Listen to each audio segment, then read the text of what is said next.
Hey everyone, John here, and you are watching Backwoods Beast TV. If you're watching this video, you are probably planning a trip to Mount Fuji. Today I'm giving you 5 things I wish I would have known before hiking Mount Fuji.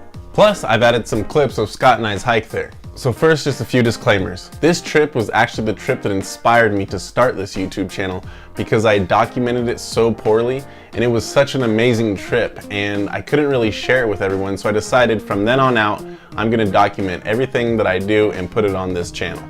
Also, I'm not claiming to be a professional hiker or an outdoorsman. These are just regular tips from a regular guy who likes to explore and go hiking. So without further ado, tip number 1, go during the right time of year. I know that sounds like common sense, but hiking season in Mount Fuji is only 2 months long. So you have to choose the right time of year to go. It's July or August. Those are the best times to go because it's the warmest. The rest of the time of year, the elevation is so high, snow is covering the top part of the mountain. So unless you're really looking for a case of frostbite, I suggest going during the summertime. Tip number 2. Once you're in Japan, you may find that traveling around the country isn't as easy as just getting in your car and showing up. Most people there take mass transit. My advice to you is to look up a tour bus company that will take you to whichever trail that you want to go to. Tip number 3. Bring money. This is probably the most important tip. Mount Fuji is a tourist attraction. They do charge money for simple things like going to the bathroom, but they also have refreshment huts all along the way up where you can buy fruit or other refreshment. Also bring money because you may want one of these. So this was my hiking stick, and at every rest hut that you stop at along the way, you can buy for just a few hundred yen, you can buy these burns, which is just a few dollars American. And they'll burn your stick all the way until you get to the top, where they give you these stamps and you can buy these flags that have the date on them. So bring money for one of these. This is really cool. When I go back, I will be going back, I'm going to take this with me and I'm going to get the other side filled up and try to get it filled up as much as I can because I think this is a really cool souvenir. So tip number 4, pack light. So this is kind of a spin-off from tip number 3, but since you can bring money, there's no sense in bringing a lot of extra weight. So what we did is we packed light. We wanted to move up really fast because we weren't trying to take all day doing it. We brought just some water, some snacks, and everything else we just bought along the way.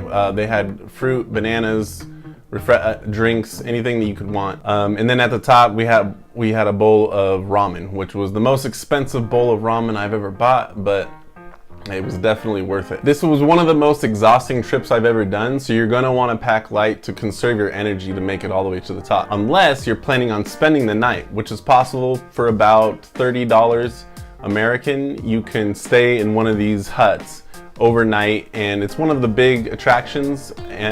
People like to go to the top in the morning and watch the sunrise. It's kind of like one of the main things that people do there.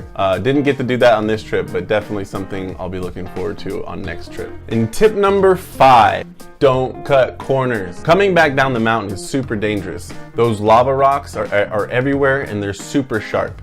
So be super careful coming back down. I recommend maybe using some poles to keep your stability. It took us 4 hours to go up, and the group that we were with, we were probably an hour ahead of everybody.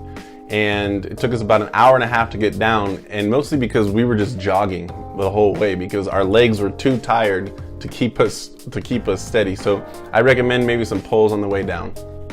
And definitely don't cut the corners because rocks can slide and they might hit other hikers that are taking the ride down. All right, so those are my 5 tips for hiking Mount Fuji. Also, just some bonus tips. You probably already know these things because they're kind of common sense, but bring your sunscreen no matter what the weather looks like. That day it started out drizzling, but by the time we got to the top, we rose above the mountains and it was super hot, super sunny. We got a little sunburn, so don't forget your sunscreen. Also, another common sense one, just a bonus tip, be in decent shape. This was probably one of the more exhausting hikes that I've done. I wasn't in great shape before I went, but definitely you want to be in somewhat good shape. But I did see there was an 80-year-old woman doing it, so it can be done, but just take your time, don't go too fast, and you can make it. So I hope you guys enjoyed this video. If it gave you any value, hit that thumbs up button. If you like watching exploring, hiking, and drone videos, and other cool stuff too, like this video, please hit that subscribe button. If you're already subscribed, please hit the bell so you don't miss the videos that we're putting out, because I put them out almost every week. So that's all I've got for today.